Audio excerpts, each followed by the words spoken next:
Okay, MixRPD back with you for part 2 of the mix template reveal. So in part 1, which I will link below in the comments of course, we went over the mastering chain, the basic routing and, explanation of the concept of the template and what it's for and its purpose, all that kind of stuff. The master bus, the master bus compressors here on this separate bus.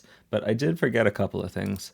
So I just wanted to briefly show the Shadow Hills, which is my preferred bus compressor for hip hop. And also I forgot to mention the C4 here, the multiband compressor. So this is just engaged for the low end mostly. Sometimes I'm just gonna want to control this like 120 hertz down just to keep it all tight.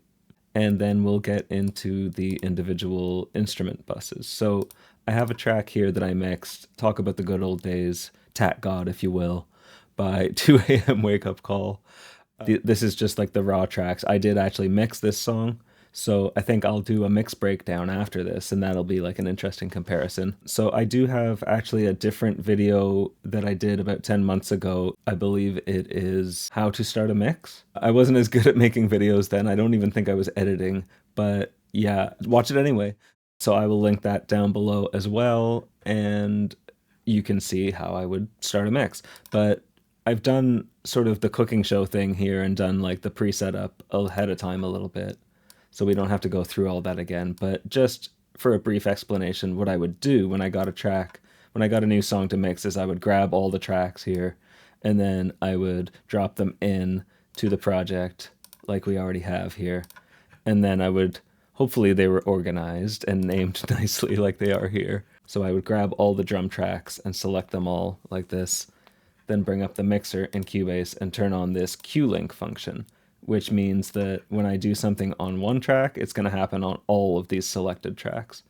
And then I would go to the output of one of these tracks and set it to the drum. Like by default, it would be set to stereo out like this, and then I would change it to drum bus. And now all of these tracks magically are going through my drum bus here. So when I solo the drum bus, all of these drum tracks get soloed, and then I have access to all the goodies of my template. So we would repeat that process for all the tracks here. So we have some guitars, some synths, etc. So let's start with the drums. As I addressed in the first video, the basic system for the template is that every track in the mix filters down outputs to eventually one of 3 buses. It's either an effect, so it goes to the effects bus, or it's a vocal, like a sung vocal, so it goes to the all vocals bus, or it's part of the instrumental and it goes to the instrumental bus. So it's going to be one of those 3 things, and then from there it goes off to the master bus, etc. Mastering chain. When I bring all the tracks in, I'm going to play them all and see what we're hitting at on the meter here. And if necessary, I'm going to turn some of these tracks down. So I've already turned these tracks down 6 decibels. If we grab all these tracks here, you can see I've turned them down 6 decibels here. So make the waveform big so you can see. So see, I'm turning it up and down directly on the waveform here, not touching the fader. Like if I go here on the fader, this is after all the insert plugins and the EQ that I might do on this. This is post. So what I want to do here is just affect the actual waveform itself, and I'm turning it down 6 decibels in this case. Batteries, nobody left to keep it. So if we just solo the drums here, so yeah, I've done a little bit of pre-cooking here, and I was experimenting with some EQ. This is just some basic, like I wouldn't necessarily do this on the overall drum bus in a mix. My philosophy is for the drum bus is I'm trying to shortcut and get closer to a finished sound, right? So I might do something like this, but probably what I would start with is something like the Pultec EQ here. Let's just make sure everything's on the screen. But yeah, the basic idea here, which is just a general philosophy for drums, is we're bringing out some low end, we're reducing some low mids here where the drums tend to sound boxy and ugly. Let's listen to the drums and solo this band.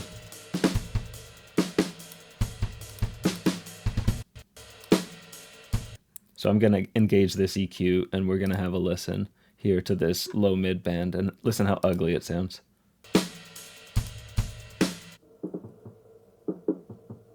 I mean, that's not very nice, right? You don't want a whole whack load of that in your mix.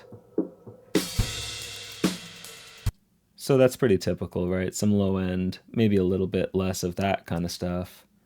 And then a boost in the presence and the top end. And then I'm actually doing a little bit of dynamic control as well with this high end. So see, it's boosting the high end, but it's also pulling it back when it gets a little too much. Oh, and one thing that's interesting too about the Pro Q EQs from FabFilter here is it's got this gain scale slider. So if I want to exaggerate what I've done, or I want to sort of descale, scale down what I've done, you can play around with that. I'll often use that on this mid-side, low-end, top-end boost thing here that I do on the master. This is my default setting, but then I'll go to this gain scale and maybe scale that down sometimes. Usually I don't scale it up, but I will sometimes back it off. But I might start with something like a Pultec on the drums and do a little bit of 60 boost and 10 kilohertz boost. So let's hear this. So when you put it on, it gets a little louder right away and a little better. And then maybe we do a little bit of 60 and a little 10. And then this bandwidth control here is for the high end, so the more broad you go, the more wide the curve gets, but it's on the high end. And then you can see I'm also doing some, so boost is boost, of course, and a 10 is cut, if you're not familiar with the terminology. So we're set to 60 hertz down here. CPS is cycles per second, but that just means the same as hertz. It's just an older terminology for the same thing. So we're on 60 hertz here, or cycles per second, and we're boosting 60 hertz, but we're also cutting it a little bit, which just plays with the curve a little bit. That's sort of a trick with these types of EQs. And then if you need to turn it down on the output here, you can pull this back. After that, I've got a couple of compressors. So I have a distressor, 4:1 ratio. So I'm gonna tend to use this on maybe more aggressive tracks. So I don't know that I would use this compressor on this track. I would probably go for the Pro C2 here.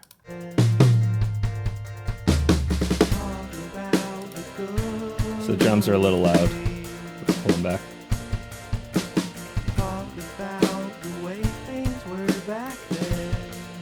That's a little better. So let's go back to our compressors now. So yeah, the distressor I probably would use on a more aggressive track than this, but I don't think I would use this on this track.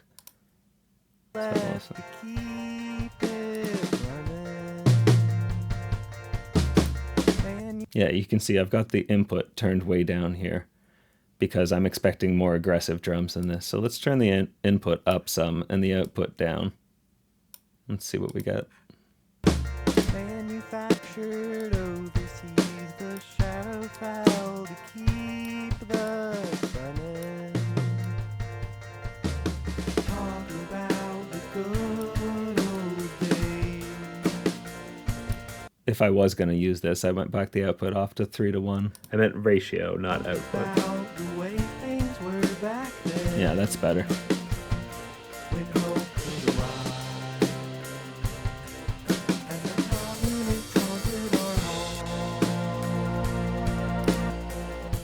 So I'm just looking for something with a drum bus compressor. I'm just looking for something that's gonna kind of glue the drums together, the whole drum kit. So this is a bit too tight on this. Like if I was gonna use this, it feels too wadded up. So I might just back the mix off maybe if I was gonna use this. Let's try that.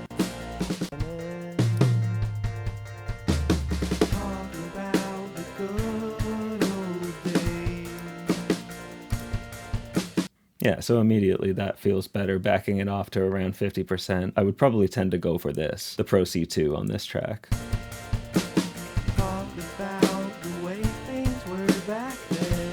I also have the T-Rax distressor here because I didn't have the UAD one at one point, so they do sound a little different, and I will use it sometimes, but I usually use the UAD one these days. Onward from there, I have a couple of EQ, analog EQs. So this is, again, the same thing with the UAD and the Waves version of the same API 550. I will just run the audio through this, and if I'm going to do anything, I might do the setting that's here. One click of 10 kilohertz, cut one click of 400 hertz, and boost one click of 50 hertz. The high end could differ, and I mean, maybe I would go a little further, but let's see how this sounds.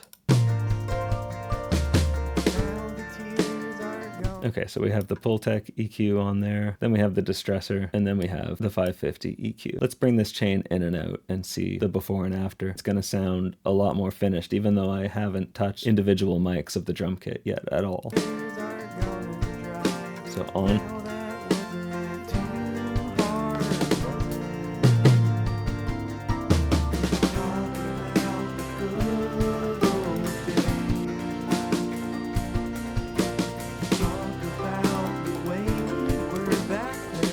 Okay, so let's do that in solo. Solo the drums. So plugins on, off.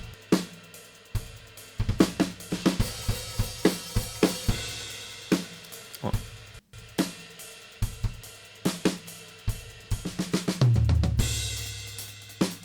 Off. That's the basic idea that I'm going for on a drum bus. I also have, when it comes up, oh my goodness, I think this thing updated or something and it's giant now. All right, we have the giant decapitator. Look out. If I'm looking to add some harmonics and get a bigger sound, I might go for something like this. So off. Let's put our other plugins back on. The Pultec and the compressor.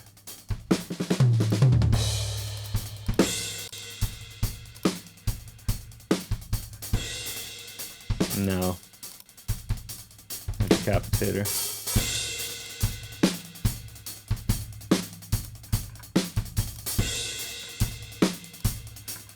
Yeah, I think if I was going to use the decapitator on these drums, on this song, I would probably back off the mix, and I wouldn't do this 10 kilohertz boost on this EQ beforehand. And then I also have this SSL saturator, so let's hear this. So on, off.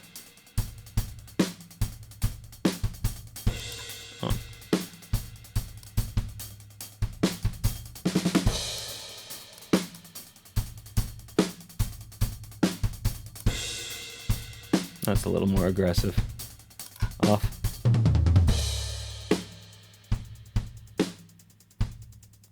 On.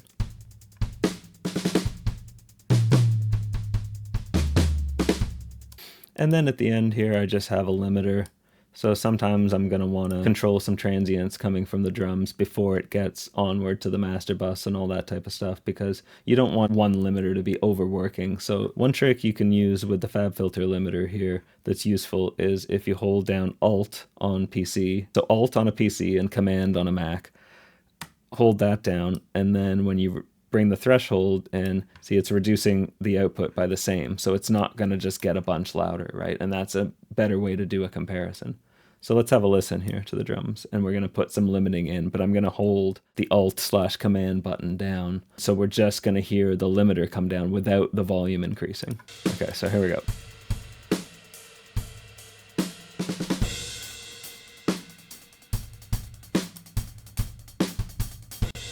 See, so that's starting to catch some of these peaks now. And back it off a little bit.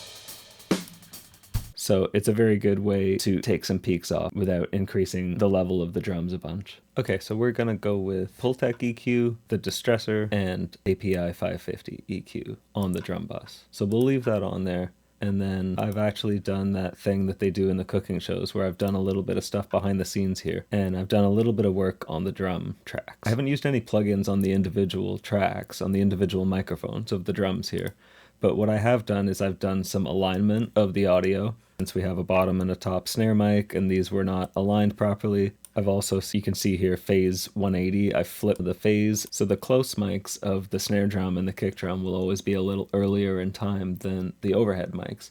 And so what I've done is drag them back just a tiny bit to be in line with the overhead mics. It's a tiny, tiny fraction of time. An important distinction to make is when I'm talking about routing as opposed to sending. So this kick drum mic outputs to the drum bus. So if I solo it here, we have kick drum, and this is going off to the drum bus, outputting, and then the drum bus outputs to the instrumental bus. The instrumental bus outputs to this bus here called titanium with my bus compressors, which then outputs to the master bus, and then that outputs finally to the mastering chain, and then to the stereo out for output. So that's the routing, that's the sort of inputs and outputs of things. And then when we're talking about the parallel chains, let's just turn the kick drum off there for a second.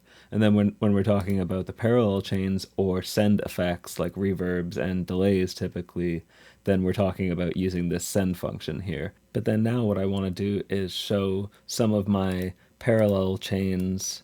Usually what I'm going to be doing is from the drum bus, if I'm going to use any of these parallel chains here that I have set up, so I'm going to send it straight to this drum parallel. So let's just listen how it sounds already. Okay, so we got our drums, and then I'll kick in the parallel here. Let's go. Manufactured overseas, the shadow fell to keep the running. So that's if you exaggerate it. Mute. Right. No parallel. Back in. So I probably wouldn't have it that loud, but just to exaggerate a bit. So this chain is, I've shown several times before in mix breakdowns, but this is some tube distortion here, some compression,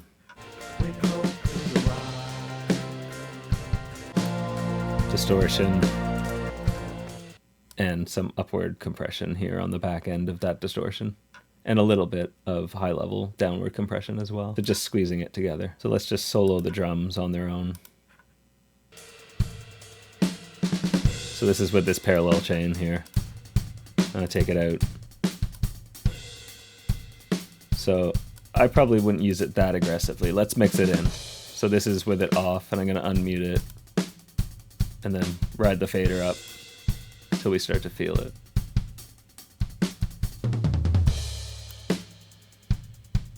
Mute. Back in. So that's giving it a little bit more oomph. Let's take it up a little bit more.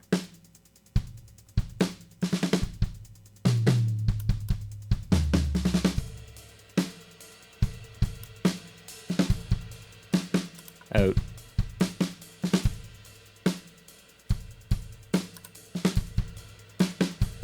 That's sort of my main parallel for drums. If you didn't say want to send the cymbals through it or something, you could say just send the snare drum. I also have like what I call my drum aux folder here.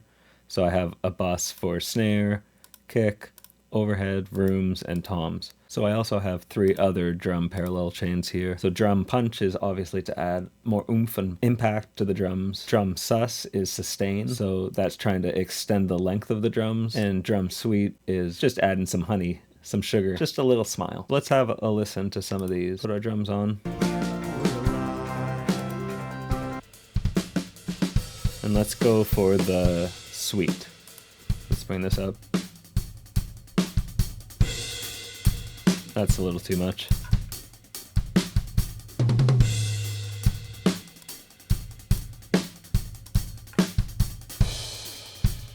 Take it out. So that's adding a lot to the top end.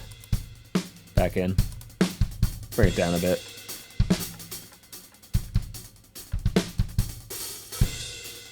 Mute. Let's listen in the whole mix. That's too much.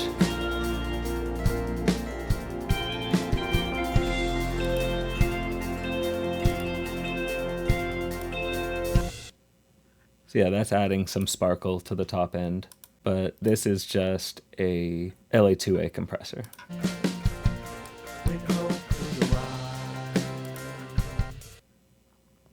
I do also have two other compressors here as options though. So there's this one here. Let's try this one. It's a Neve.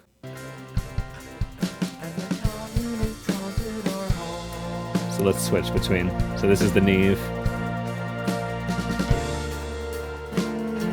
Let's go back to the Fairchild.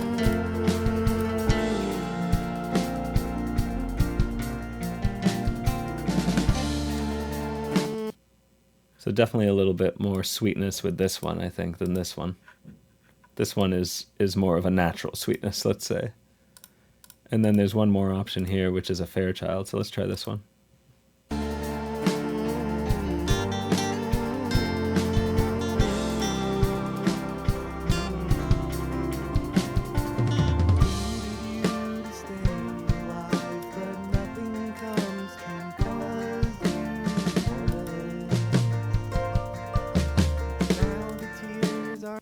I don't hate that one. For sure. Let's go, now that I've increased the level. See, I had to turn it up for that one. So let's go back to the Neve now that I've turned the level up.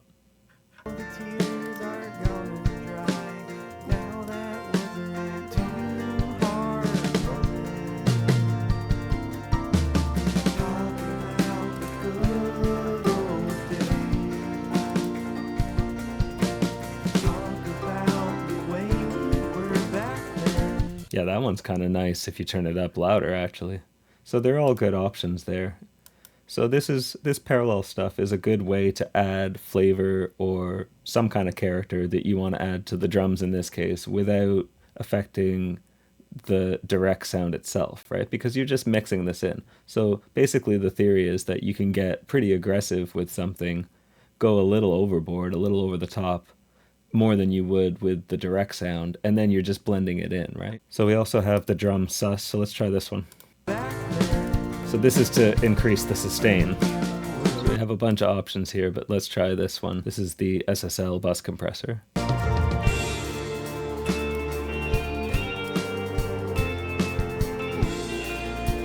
Out, in. We just have simply an SSL channel hitting the compressor. Yeah, that's a little too much. You can hear it's swishy and phasey, so that's too loud for sure. Let's turn it down. Mute it. Back.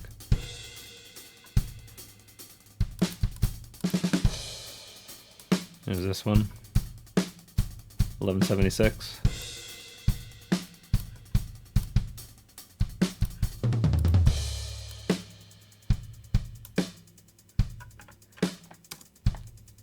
So you can hear if you push it up too loud, it gets weird, right? So there's no set rules, but you just kind of got to use your ears, and if it's too much, it's too much.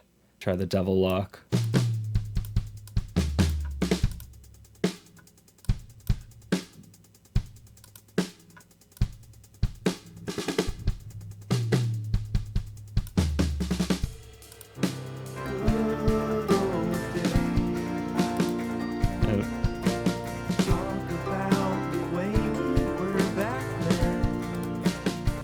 Okay, so finally, let's just check out this drum punch. Yeah, it's just an API 2500 compressor. When I think punch, I think API. Let's give this a listen.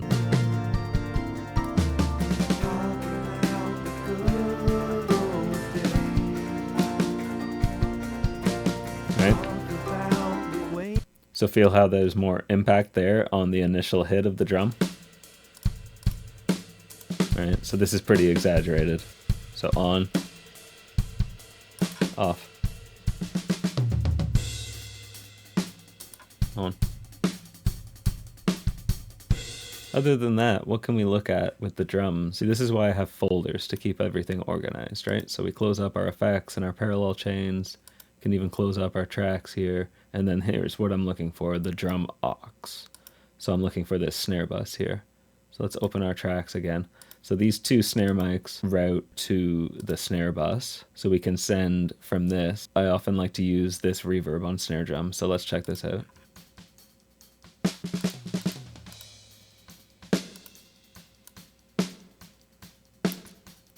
Okay, that sounds like a lot. Let's hear it in the track.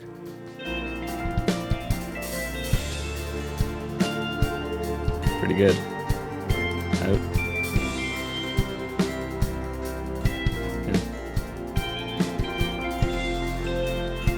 So that's a good lesson that in solo it sounds like a lot, but when you put it in the track, you can't even hardly hear it, really. So let's turn it up more.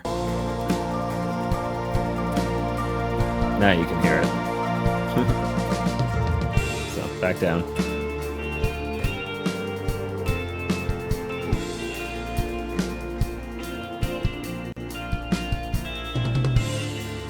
That's pretty good. So out. In.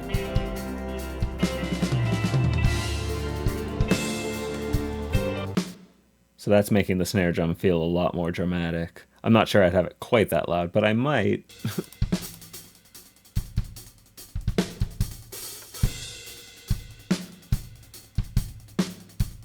Say I wanted to put a reverb on all of the drums all together. We could do that. So from the drum bus, what do we have here already? We already have an EMT 250, so let's try that.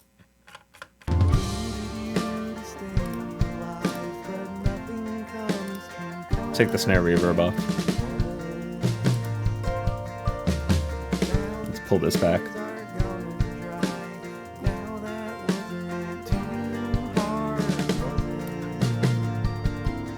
Mute the reverb.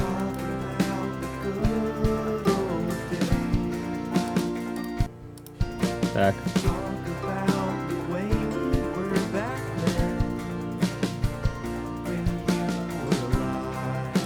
Drums on their own.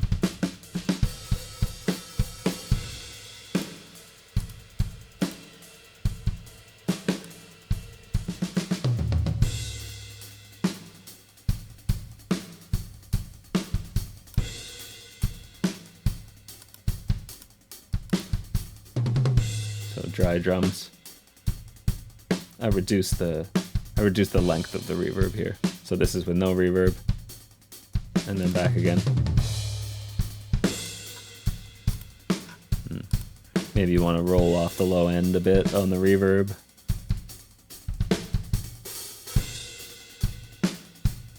That's a little cleaner sounding. So no reverb.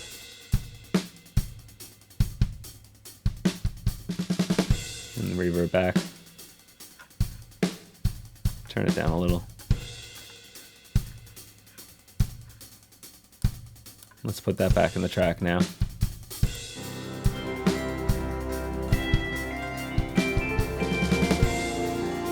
That's pretty nice. Mute the reverb. Back. Yeah, I don't mind that. So that's the thing. It's just options, right? If I mix this song 10 different times, I'd probably mix it 10 different ways. I might use this reverb, I might use no reverb. Anything goes, really. So yeah, there's all kinds of effects here, and we'll get into them on some different things. Next time we'll get into the bass bus and onward from there. But yeah, we'll have a look at the bass, the percussion, guitar, acoustic guitars, keys, synths, etc., etc., etc. And we'll have a look at some of these different effects and some more of the parallel chains. So yeah, thanks for watching, stay tuned, and MixRPD signing out for now.